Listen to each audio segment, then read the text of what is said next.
Defense Minister Fedorov announced the figures on April 8th, painting a clear picture. Over 33,000 enemy aerial vehicles were destroyed by interceptor drones in a single month. This figure, a 100% increase from February, challenges the long-held assumption that Ukraine is perpetually on the defensive in the drone war. Necessity, they say, is the mother of invention. Ukraine faced a seemingly insurmountable challenge. For months, Russia had been barraging Ukrainian cities with hundreds of cheap, disposable drones overnight. Each downed Shahed drone, while a tactical success, was a strategic drain, costing Ukraine dozens of times more in expensive interceptor missiles than the drones themselves. Russia had deliberately set up this equation, a classic attrition trap, designed to deplete Ukraine's costly air defense stockpiles. Supplies were dwindling.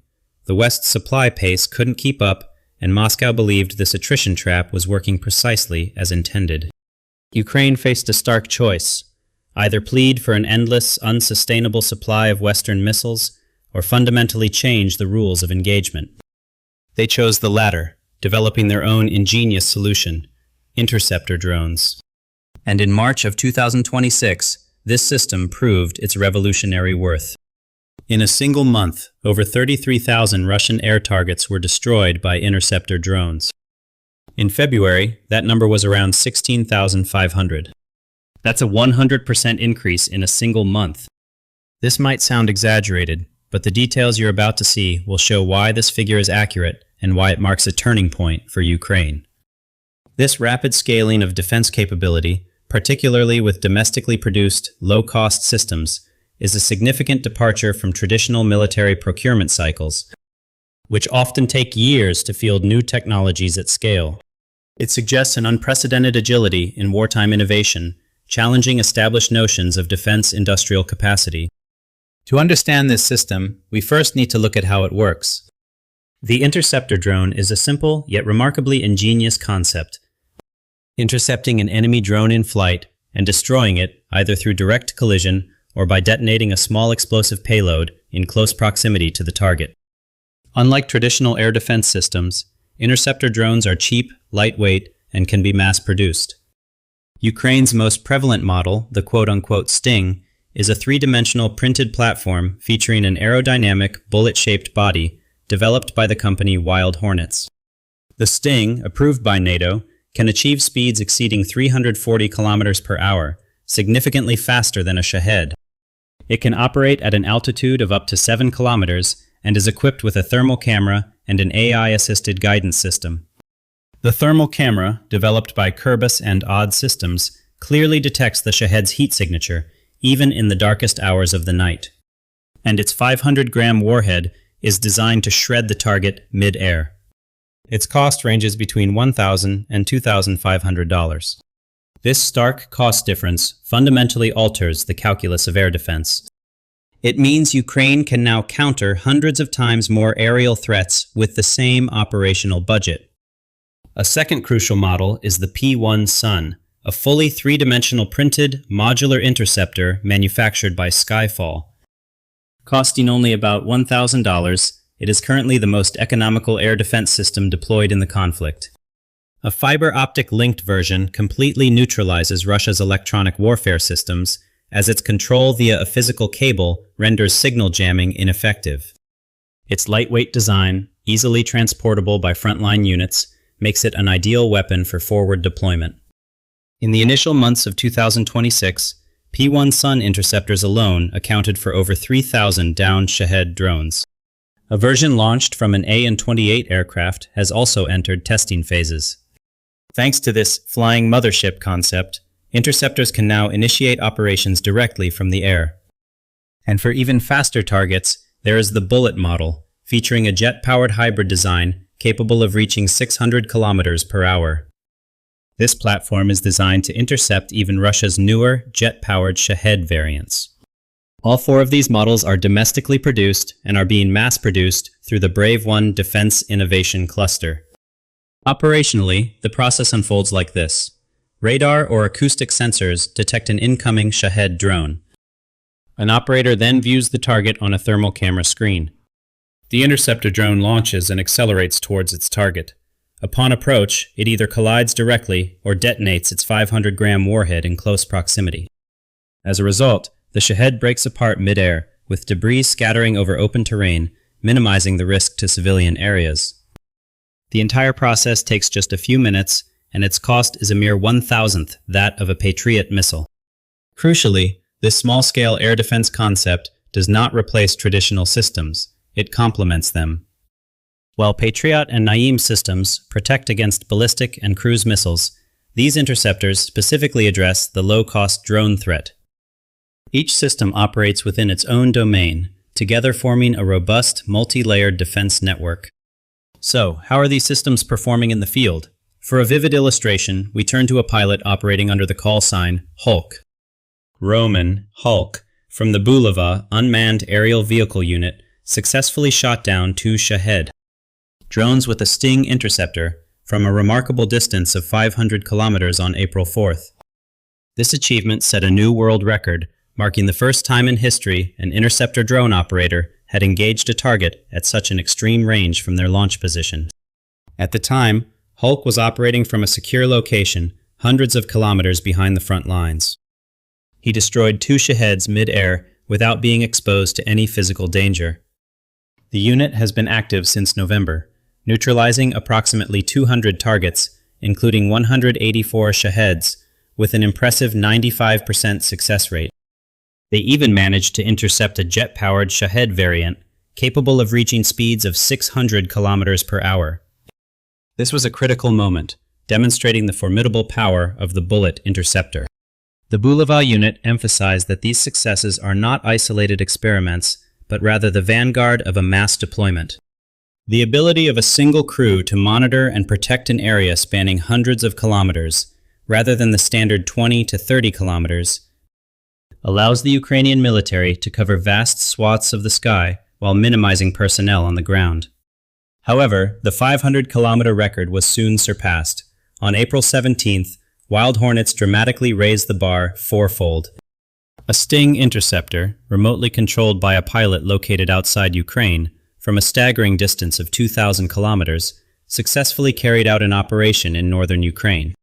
The pilot sits in an apartment, observing the Shahed in Ukrainian skies on their screen, while the interceptor drone shreds the target in the air, thousands of kilometers away.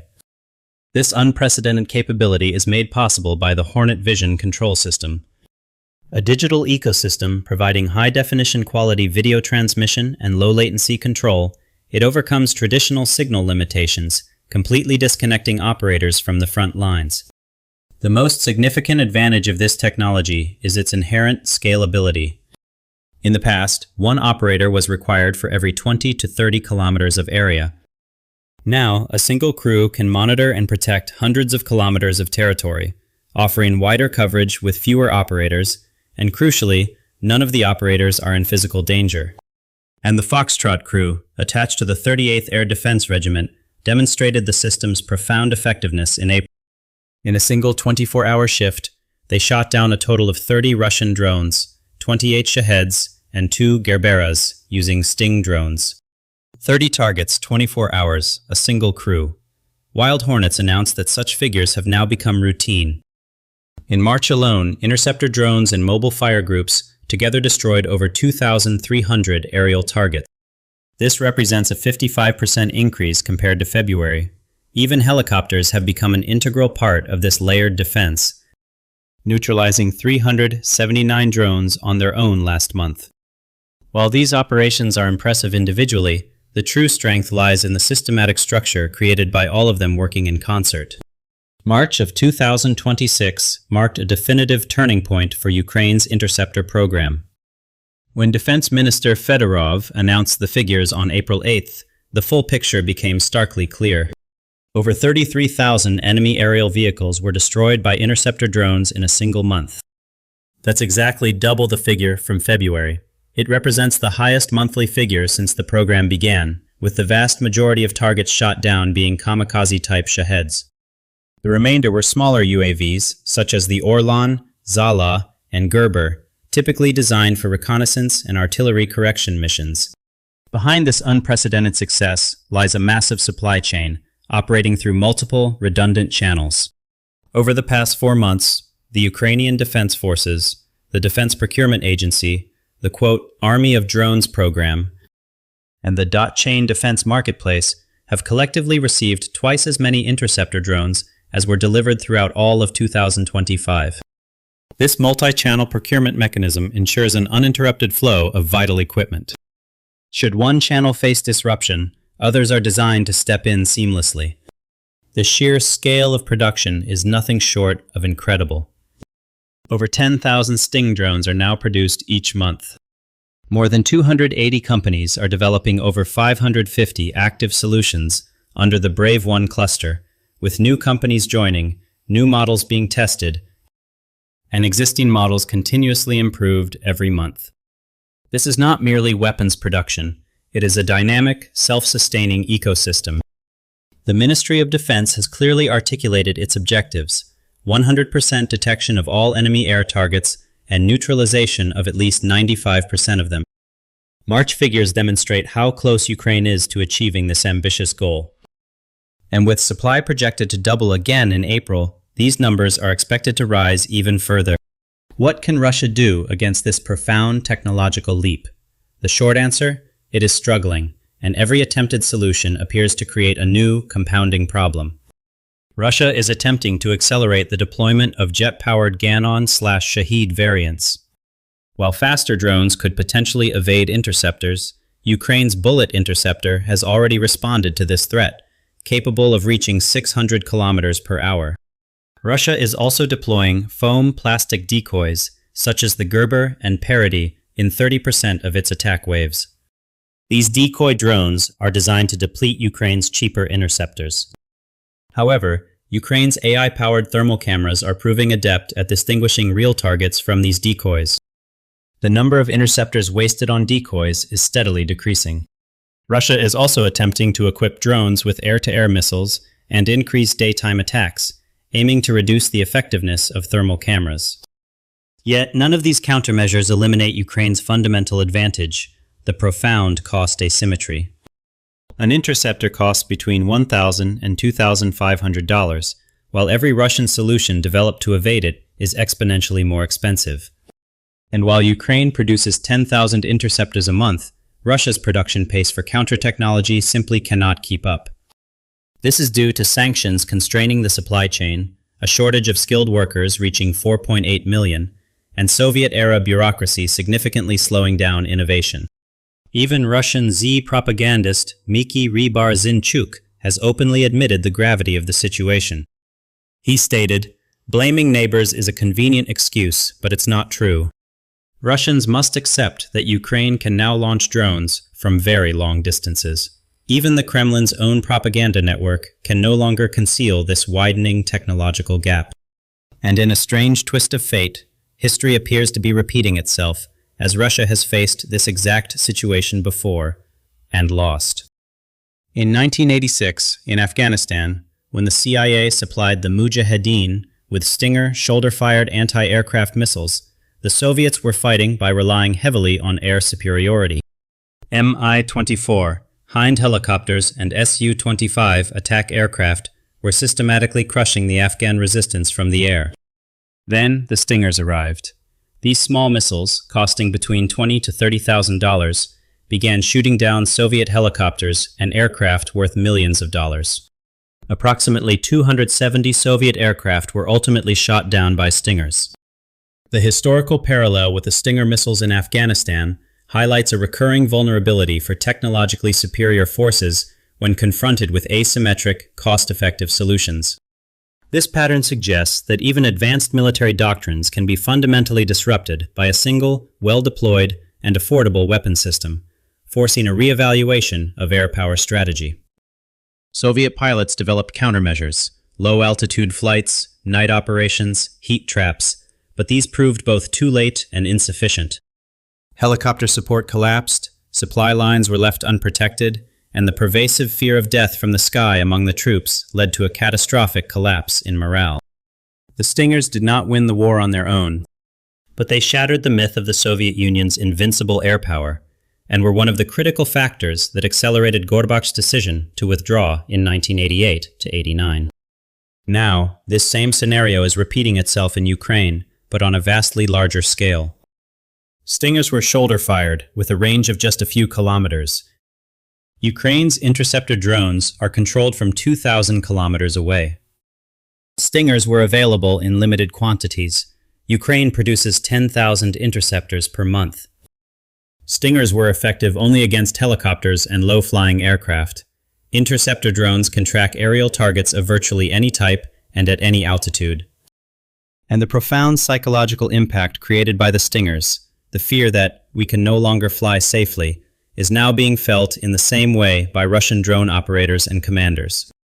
History is repeating the same stark lesson. A cheap, mass-producible, and asymmetric weapon can paralyze the air power of a large conventional army.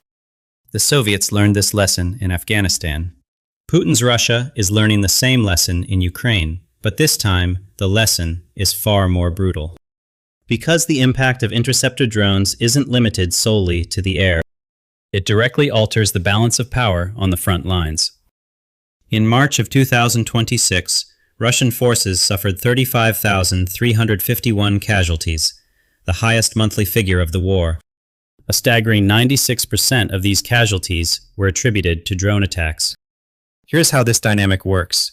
Interceptors shoot down Russian reconnaissance drones, effectively blinding their artillery.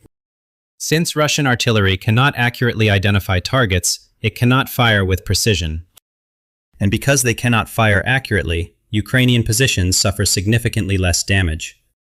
And during the same period, Ukraine's ground robots have carried out over 9,000 logistics missions, dramatically reducing infantry casualties. When these two systems work in tandem, Ukraine is achieving a 1-to-5 casualty ratio. For every one Ukrainian soldier, there are 5 Russian soldiers.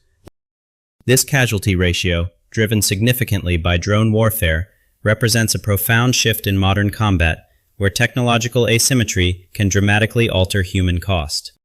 Historically, such disparities often required overwhelming conventional force, but here it's achieved through innovative, low-cost, autonomous systems, redefining the calculus of battlefield attrition. According to Commander-in-Chief Syrskyi, Ukraine now holds a 1.3 to 1 advantage in the use of attack drones. Some brigades aim to utilize robots at a 30% rate instead of infantry, and President Zelensky has demanded the production of at least 50,000 ground robots per year. The pervasive fear of drones among Russian soldiers is leading to a significant collapse in morale. Units deploying to the front lines now encounter drone threats even while still at assembly points, making rotations increasingly difficult. As Russia grapples with these profound challenges, the international impact of this technology is growing, and Ukraine is strategically leveraging it as a diplomatic asset. Polish Prime Minister Tusk announced that Ukraine's drone expertise will be combined with Polish and European Union funds to create a joint interceptor fleet. He stated, "Ukraine's unique experience in combat with unmanned aerial vehicles will help protect Poland and the EU from air attacks." Norway has signed a joint drone production agreement. In addition to providing $7 billion in defense aid, thousands of medium-range drones will be produced in Norway, with deliveries set to begin this summer. Norwegian Defense Minister Sandvik described this as a collaboration that benefits both countries and significantly strengthens Norway's defense industry. Estonia has signed new agreements regarding unmanned aerial vehicle procurement and anti-drone technologies. It is allocating 0.25% of its GDP to support Ukraine. 6 defense industry agreements have been signed with Azerbaijan, and Ukrainian experts are providing on-site support for air defense against Iranian attacks. Gulf countries, such as Saudi Arabia and the UAE, have also begun showing serious interest in Ukrainian interceptors. Partners in the Middle East are keen to integrate Ukraine's battle-proven anti-drone architecture into their own defenses. This technology is of vital importance, especially for countries facing the Iranian drone threat. President Zelensky announced that spending priorities within the European Union's €90 billion support package will be specifically directed toward drones. This technology, born out of the war in Ukraine, is rapidly becoming a global export product and a significant diplomatic asset. Drone diplomacy is now an integral part of Ukraine's foreign policy. Looking at the bigger picture, Ukraine's Interceptor drone program has fundamentally shifted the cost balance of the war. In less than a year, it evolved from a conceptual idea into an industrial system capable of destroying 33,000 targets per month. Consider this timeline. In the spring of 2024, the first research and development work began via the Brave 1 platform. The testing and scaling phase was completed throughout 2025. Full operational capability was achieved by early 2026. And in March 2026, 33,000 targets were destroyed in a single month. The transition from concept to industrial scale took less than 2 years. This pace is unimaginable for Russia's centralized and bureaucratic defense industry. Drones costing between $800 and $3,000 took on the burden of $4 million Patriot missiles, preserving traditional stockpiles. The remote control range, which started at 500 kilometers, has now increased to 2,000 kilometers. Operations that began on land have expanded to sea and air. More interceptors have been delivered in the last 4 months than in all of 2025, and Russia's countermeasures simply cannot keep up with Ukraine's relentless pace of adaptation. At the start of the war, Russia was effectively using its cheap drones to deplete Ukraine's expensive air defense missiles. Now, Ukraine is using its even cheaper drones to destroy Russia's cheap drones. The entire equation has completely flipped, and this shift appears irreversible, as Ukraine is producing faster every month, developing smarter systems, and gaining more international partners. Defense Minister Fedorov's words succinctly sum up this transformation. The future of war belongs to autonomous systems. Ukraine is writing this future right now, and the world is watching because this technology, tested in Crimea, proven in Donetsk, and expanded in the Black Sea, is transforming not just a war, but air defense itself. Russia's biggest problem is this: it has neither the time nor the resources to effectively resist this fundamental change. And every night, another Shahed falling from Ukrainian skies proves this reality, leaving the question of Russia's long-term counter-strategy largely unanswered.